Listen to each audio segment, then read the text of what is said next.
Қайырлы күн достар, бүгін біз сіздермен бірге өте дәмді қаттама дайындайтын боламыз.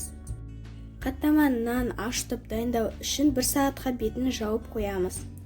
Нанымыз ашығаннан кейін оқтаумен нанымызды, яғни қамырымызды жаямыз. Міне біз қамырымызды жайып болдық. Өте жіңішке. Ендігі кезекте қамырымызға қолдың майын жағып шығамыз. Барлық шетіне жағамыз.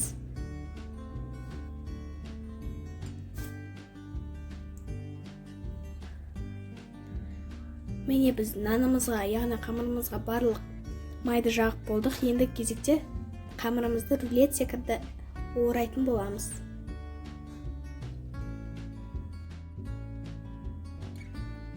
Нанымыз осындай ұзын болып шығады.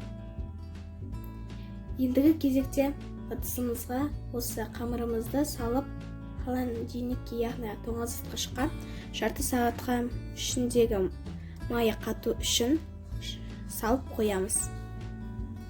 Жарты сағаттан кейін алып, осылай видеода көрсетілгенде қылдырып, нанымызды кесеміз.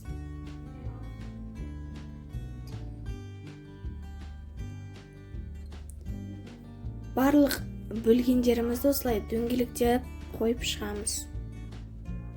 Міне біз барлық нандарымызды дөңгелектеп алдық. 5-10 минутқа беттерін жауып қоямыз. Содан кейін барлық бөлгендерімізді осылай қолмен басып ұнға маламыз. Содан кейін оқтаумен жая бастаймыз.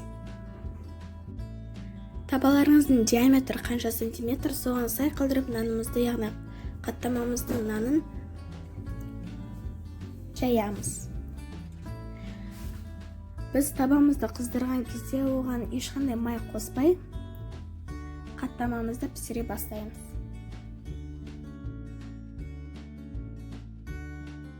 Қаттамамыздың асты піскеннен кейін оның бетінде осындай шариктер пайда болады. Содан кейін келесі бетіне аударамыз.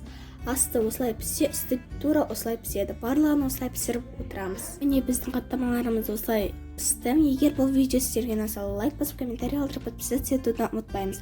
Астарыңыз дәмді болсын.